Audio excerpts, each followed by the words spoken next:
What's something you were once forbidden to talk about because of an NDA, but can finally share now that it's expired or no longer valid? I was on an episode of Undercover Boss about 11-ish years ago. The production crew really do try so hard to convince the employees it's a different reality show. Everyone always says it's scripted, but it only sounds like that because they ask you to repeat what you just said so many times that it make it sound like a bad actor reading a cue card. 100% awesome experience, wish I could be on the show again, haha. Always wondered how it worked with that show. Was everybody suspicious that it was Undercover Boss? If you figure it out, do they just tell you to pretend you didn't? Also, were you one of the selected people that later get given some sort of gift related to their life story that they shared earlier, or just somebody in the room at the time? I figured it out, but kept my mouth shut because I wanted to see how it went. And another one of the employees from a different location figured it out and mentioned it to the boss/crew. And yes, I got $20,000 at the end. I once had to sign an NDA to be in a focus group for a new Febreze scent. It was supposed to be campfire s'mores, but the entire room ended up smelling like a tire fire in a Hershey's factory. They gave us each $75 to promise we'd never speak of the incident again. Best $75 I ever made. Ooh, this happens quite a lot. Read it in an article, so no NDA, but Jelly Belly, jelly bean maker, tried to develop a pizza-flavored jelly bean, only to create an incredibly vivid recreation of vomit.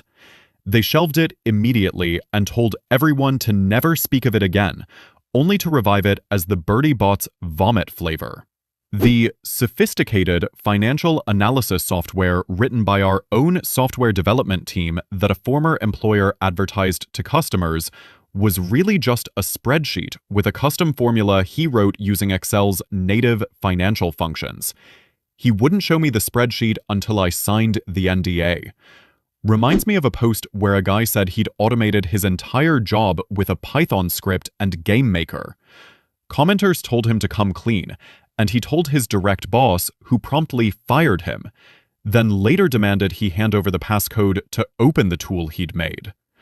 OP had already been chatting with his boss's boss, explained the situation, and took over company software development for a few years in the late 1990s.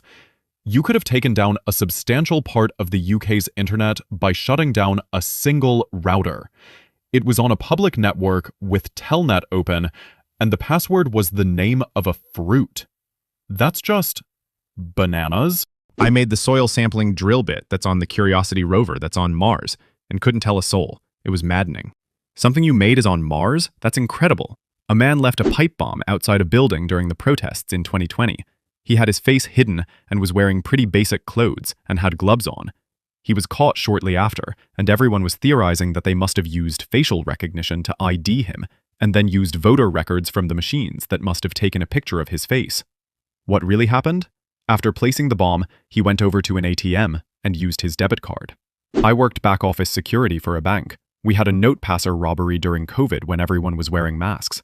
When we looked up the video, he'd pulled his mask down to scratch his face while standing in line, so we got a clear view of his face, which got plastered across several news sites. The secret ingredient in the crab cakes is wine-soaked mustard seeds. I had a potential client force me to sign an NDA before he would allow me to consult on his revolutionary new product. It was a foam tube cut to fit over a grocery cart handle to prevent the spread of germs. Waste of my fucking time. As in, he just cut a pool noodle? Well, it's pool macaroni now. Long time ago, I was hired into a law firm. Very shortly after onboarding, I was called into the partner's office and told they had to let me go. I sort of laughed and said, "What for? I haven't done anything yet." Well, a few years prior, I had quit from a particularly crappy job. 2 years after quitting, I was subpoenaed to testify in someone else's suit against this crappy employer. With almost no idea it was going to go this way, I ended up as a primary witness and testified for over 3 hours. I found out later they were hit with a judgment of about $10 million, which I was apparently pretty instrumental in, supposedly. Well, wouldn't you know it, this employer was a client of the law firm.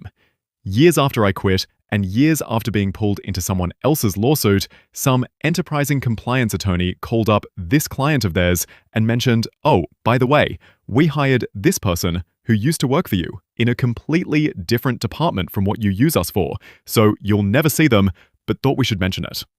The version of the conversation too was told was this compliance attorney was told something to the effect of, "Oh, that's nice. If you keep them, we will find a different firm to represent us and our roughly $1 million in billables we send you every year." I was handed a pretty sizable check and told, "You never worked here." And overnight, all mention of me was scrubbed from the firm.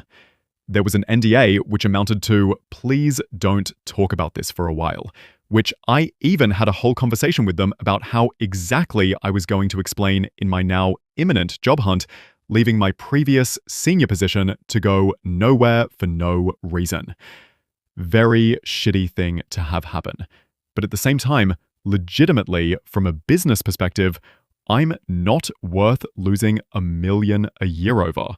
So I sorta understood, even if it really fucked up my life for a little bit.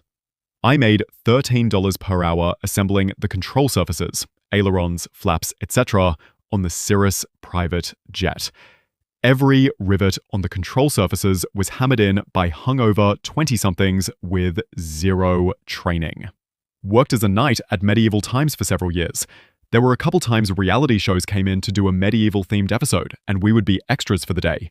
I had to sign an NDA each time, saying I wouldn't talk about the shoot. Now that they're expired, I can tell you that Project Runway, Cake Boss, and Guy Fieri and Rachel Ray's Celebrity Cook-Off have filmed at Medieval Times. Dunkin' Donuts aren't made in-house, and they have sucked universally ever since. Donuts are kind of preposterously perishable.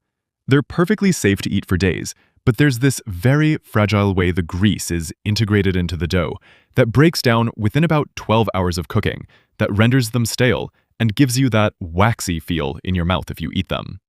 Likewise, the frosting tends to release water quickly too. But anyway, the point is, back in the day, if you came into the store, you were going to get a fresh product, as we cooked night and day. Now, the central distribution model almost guarantees you're getting a stale or near-stale donut, even first thing in the morning. No truck moves as fast as an in-house baker, and it's such a goddamn shame. Shy of using egg protein powder instead of raw eggs for the sake of limiting cross-contamination, they were at one time a completely legit bakery. They weren't doing anything or using anything you wouldn't at home. It was all just bigger. But even the mixer looked like a KitchenAid, just scaled up. They utterly destroyed a brilliant product, and now just serve that horrid, burnt coffee they've always had, as though it were something to be proud of. Edit. Since this got so much attention, I'll add, one of the sad side effects of this is that we lost the good coffee rolls too. Yeast dough can only be re-kneaded and cut so many times before it becomes too dense. After each cut, you're left with a net of dough that you ball up and roll back out. But by the third time, it's too dense. That dough was rolled flat, slathered in cinnamon and sugar, rolled into a spiral, and baked in pans with a brown sugar fat emulsion to make a rich syrup. That texture was perfect for those cinnamon rolls. I can't say what their current process is, but the cinnamon rolls are for sure not the same now. Too soft and bready.